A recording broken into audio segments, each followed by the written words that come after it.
시편 23편의 말씀으로 새벽 기도회를 시작하겠습니다. 여호와는 나의 목자시니 내가 부족함이 없으리로다. 그가 나를 푸른 초장에 누이시며 쉴 만한 물가로 인도하시는도다.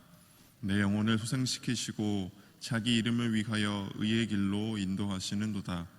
내가 사망의 음침한 골짜기로 다닐지라도 해를 두려워하지 않을 것은 주께서 나와 함께 하심이라. 주의 지팡이와 막대기가 나를 안위하시나이다. 주께서 내 원수의 목전에서 내게 상을 베푸시고 기름으로 내 머리에 바르셨으니 내 잔이 넘치나이다. 나의 평생의 선하심과 인자하심이 정녕 나를 따르리니 내가 여호와의 집에 영원히 거하리로다. 아멘. 찬송가 79장 함께 찬양하겠습니다. 찬송가 79장 함께 찬양하겠습니다.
오늘 하나님께서 우리에게 주시는 말씀 구약성경 이사야 29장 1절부터 14절까지의 말씀입니다. 오늘 하나님께서 우리에게 주시는 말씀 구약성경 이사야 29장 1절부터 14절까지의 말씀입니다.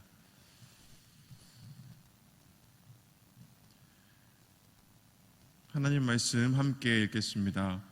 슬프다 아리엘이여 아리엘이여 다윗의 진친 성읍이여 연분연 절기가 돌아오려니와 내가 필경 너 아리엘을 괴롭게 하리니 내가 슬퍼하고 애곡하며 내게 아리엘과 같이 되리라. 내가 너를 사면으로 둘러 진을 치며 군대로 너를 애우며 대를 쌓아 너를 치리니 내가 낮아져서 땅에서 말하며 내 말소리가 나직히 티끌에서 날 것이라. 내 목소리가 신접한 자의 목소리같이 땅에서 나며 내 말소리가 티끌에서 짓걸거리리라. 그럴지라도 내 대적의 무리는 세미한 티끌 같겠고 강포한 자의 무리는 불려가는 겨 같으리니 그 일이 경각간에 갑자기 이룰 것이라. 만군의 여호와께서 병력과 지진과 큰 소리와 회오리 바람과 폭풍과 맹렬한 불꽃으로 그들을 징벌하실 것인즉 아리엘을 치는 열방의 무리 곧 아리엘과 그 보장을 쳐서 곤곡해 하는 모든 자는 꿈같이 밤의 환상같이 되리니 줄인 자가 꿈에 먹었을지라도 깨면 그 속은 여전히 비고 목마른 자가 꿈에 마셨을지라도 깨면 곤비하며 그 속에 갈증이 있는 것 같이 시온산을 치는 열방의 무리가 그와 같으리라. 너희는 놀라고 놀라라. 너희는 소경이 되고 소경이 되라. 그들의 취합이 포도주로 인함이 아니며 그들의 비틀거림이 독주로 인함이 아니라 대저 여호와께서 깊이 잠들게 하는 신을 너희에게 부어주사 너희의 눈을 감기셨음이니 눈은 선지자요 너희 머리를 덮으셨음이니 머리는 선견자라. 그러므로 모든 묵시가 너희에게는 마치 봉한 책의 말이라. 그것을 유식한 자에게 주며 이르기를 그대에게 청하노니 이를 읽으라 하면 대답하기를 봉하였으니 못하겠노라 할 것이요, 또 무지한 자에게 주며 이르기를 그대에게 청하노니 이를 읽으라 하면 대답하기를 나는 무식하다 할 것이니라. 주께서 가라사대 이 백성이 입으로는 나를 가까이 하며 입술로는 나를 존경하나 그 마음은 내게서 멀리 떠났나니 그들이 나를 경외함은 사람의 계명으로 가르침을 받았을 뿐이라. 그러므로 내가 이 백성 중에 기이한 일 곧 기이하고 가장 기이한 일을 다시 행하리니 그들 중에 지혜자의 지혜가 없어지고 명철자의 총명이 가리워지리라. 아멘. 어제 본문이었던 이사야 28장 14절부터 29절의 말씀에 이어서 오늘 본문에서도 이사야는 예루살렘을 향하여 말씀을 선포하고 있습니다. 이사야는 여기서 아리엘이라는 이름을 부르며 아리엘에 임할 화로 인해 슬프다고 외치고 있습니다. 아리엘이라고 하는 이름은 하나님의 성전에서 번제를 올려드리는 번제단, 제단의 제단이라는 뜻을 가진 단어입니다. 아리엘이라고 하는 것은 제단이라는 뜻입니다. 여기서는 이 제단, 아리엘이라는 이 말을 가지고 예루살렘을 가리키고 있습니다. 그러니까 쉽게 말해서 이사야는 지금 예루살렘을 가리켜서 아리엘이다, 제단이다 라고 부르고 있는 것입니다. 슬프다 아리엘이여, 다윗이 진친 성읍이여, 해마다 절기가 돌아올 것이다 라고 얘기를 하고 있는데, 절기는 해마다 돌아오고 절기 때마다 예루살렘은 자신들의 평안과 풍요를 기대하면서 절기에 맞는 축제를 즐기고 있다는 것입니다. 그러나 그 이면에 담긴 뜻은 이렇습니다. 재앙이 너희에게 닥쳐오고 있는데도 너희는 해마다 돌아오는 절기의 축제나 즐기고 있구나 하고 이사야는 탄식하고 있는 것입니다. 그때가 되면 제단에서 번제물을 남김없이 다 태워버리듯이 너희도 제단처럼, 번제물을 태워버리는 그 제단처럼 너희에게도 불에 타서 아무것도 남지 않게 될 것이다 라고 이사야는 말하고 있는 것입니다. 그래서 이사야는 오늘 예루살렘을 가리켜서 아리엘이여, 제단이여 라고 부르면서 탄식하고 있는 것입니다. 이사야는 예루살렘이 슬퍼하고 애곡하며 예루살렘이 하나님 앞에서 아리엘같이, 제단같이 되어 그 가운데 아무것도 남지 않을 것이다 라고 말씀하고 있는 것입니다. 그렇다면 오늘 말씀에서 하나님은 어떤 분이십니까? 하나님은 심판자이시며 동시에 구원자이십니다. 하나님은 먼저 심판자이십니다. 하나님은 그의 언약을 깨트리고 악한 길을 좇으며 불의로 가득한 사회를 만들어가는 그 백성들을 심판하십니다. 그리하여 하나님은 악한 백성 예루살렘을 심판하십니다. 대적들로 하여금 사면으로 둘러 진을 치며 애우고 대를 쌓아서 그들을 치게 하십니다. 그때 예루살렘은 오늘 말씀에 나오는 신접한 자, 다시 말해서 이미 죽어서 기력이 쇠한 영과 접촉하는 자가 제대로 말을 하지 못하고 웅얼거리듯이 그렇게 예루살렘도 기진맥진할 것이라는 말입니다. 그러나 하나님은 또한 구원자이십니다. 5절에는 그럴지라도 라는 말이 나오는데, 이 그럴지라도 라고 하는 말은 심판자이시지만 동시에 구원자가 되시는 하나님의 반전을 담고 있는 말입니다. 예루살렘을 치는 대적들 또한 티끌과 겨와 같이 하나님 앞에서, 예루살렘 앞에서 다 일시에 날려갈 것이며, 우레와 지진과 큰 소리와 회오리 바람과 폭풍과 맹렬한 불꽃으로 하나님은 자기 백성의 대적들을 또한 심판하실 것입니다.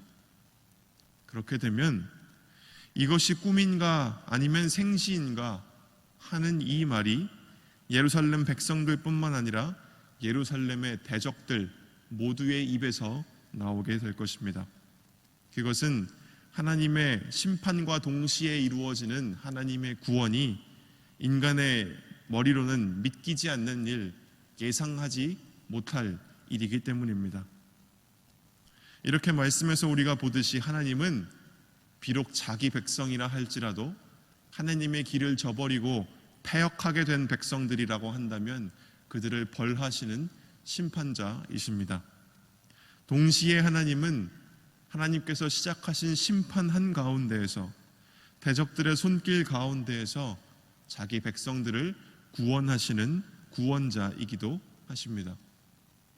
하나님께서 심판자이시며 동시에 구원자이시라는 이 사실은 우리의 이해를 뛰어넘어 있는 것입니다.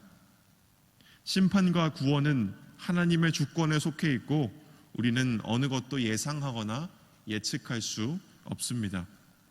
이 신비 앞에서 우리는 잠잠히 침묵하며 스스로를 성찰하고 하나님 앞에서 겸손하며 하나님의 길을 쫓아야 할 것입니다. 그렇다면 오늘 본문에서 우리에게 주시는 교훈은 무엇입니까? 우리는 이제라도 돌이켜서 하나님을 경외하며 그분의 뜻을 구해야 할 것입니다.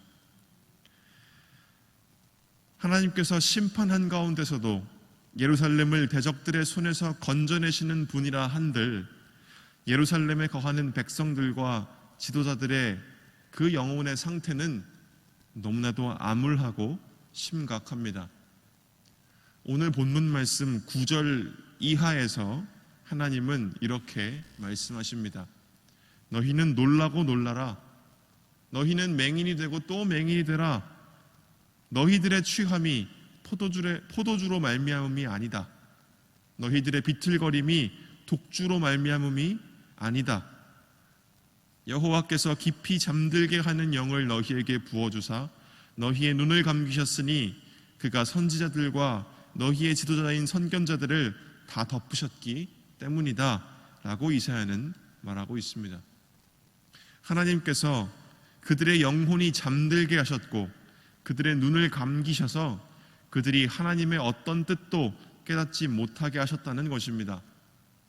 그래서 11절부터 12절처럼 하나님의 모든 계시가 예루살렘의 백성들에게는 마치 봉인한 책처럼 되어서 글을 읽을 줄 아는 자는 그것이 봉인되어 있기 때문에 읽지 못하고 글을 알지 못하는 자는 그들이 그 글을 읽을 능력이 없기 때문에 읽지 못하게 하셨다라고 이사야는 말하고 있는 것입니다. 그렇다면 왜 이렇습니까? 이유는 오늘 본문 말씀 13절부터 14절까지에 잘 나와 있습니다. 하나님의 백성 예루살렘이 마음을 다하지 않고 그저 입술로만, 그저 지식으로만, 그저 모양으로만 하나님을 경외하였기 때문입니다. 예나 지금이나 구약의 시대나 신약의 시대나 이때 당시나 오늘이나 하나님의 백성들의 완악함은 동일합니다. 구약 시대의 수많은 선지자들이 오늘 우리가 읽고 있는 이사야들을 포함한 수많은 사람들이 이스라엘을 향해서 너희의 악한 길에서 돌이키라 말하였습니다. 신약 시대의 예수님께서는 예루살렘아 예루살렘아 선지자들을 죽이고 너에게 파송된 자들을 돌로 치는 자여 암탉이 그 새끼를 날개 아래에 모음같이 내가 너의 자녀를 모으려 한 일이 몇 번이더냐 그러나 너희가 원하지 아니하였도다 라고 말씀하시며 탄식하셨습니다. 이들의 완악함이 오늘 우리의 영혼 깊은 곳에서도 뿌리박혀 있지는 않은지 돌아볼 일입니다. 아무리 해도 안 되어서 결국은 하나님께서 우리의 영혼을 아둔하게 하시고 그분의 뜻을 깨닫지 못하도록 하시는 일이 오늘 우리에게 일어나서는 안 될 것입니다. 오늘 기도하실 때 여러분께서 여러분의 자녀와 가족들을 위해 탄식하시듯이 오늘 이 땅의 백성들을 위하여, 오늘 이 땅의 교회를 위하여 울어주시기를 부탁드립니다. 교회가 세상에 보냄받은 하나님의 선물이 되는 일에 실패하고 물리적으로나 또는 영적으로나 악한 감염의 경로가 되는 일이 일어나서는 안 될 것입니다.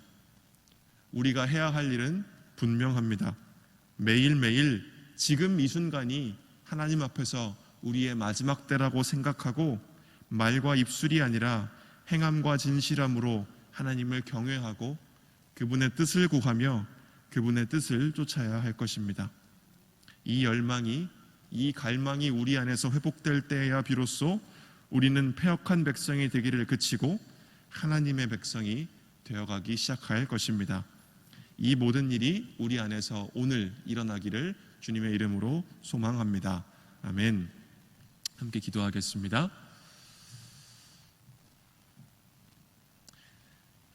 은혜가 풍성하신 하나님 아버지, 우리에게 주님의 이 엄중한 말씀을 허락하여 주셔서 오늘 우리가 우리의 삶을 돌아볼 수 있게 하시니 감사합니다.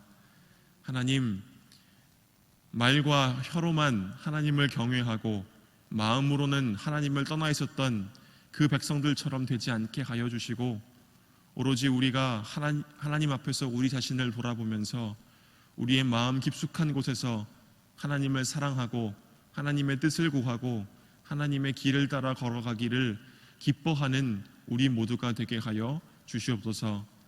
하나님, 외적으로나 내적으로나 오늘 우리의 삶과 이 땅의 교회와 우리의 나라가 많이 혼란스러운 가운데 있사오나 우리는 오로지 하나님을 신뢰하오니 주여 우리를 도와주시고 우리의 삶 속에서 우리와 함께 가여 주시고 우리를 이 모든 환난에서 건져 주시옵소서. 우리로 하나님의 길을 따라 걷게 하여 주셔서 우리를 통하여서 이 부서진 세상이 조금씩 나아지고 회복되고 치료되게 하여 주시옵소서. 예수님의 이름으로 기도드립니다. 아멘. 이제 주님의 말씀으로 축복합니다. 여호와는 내게 복을 주시고 너를 지키시기를 원하며 여호와는 그 얼굴로 내게 비추사 은혜 베푸시기를 원하며 여호와는 그 얼굴을 내게로 향하여 드사 평강 주시기를 원하노라. 아멘.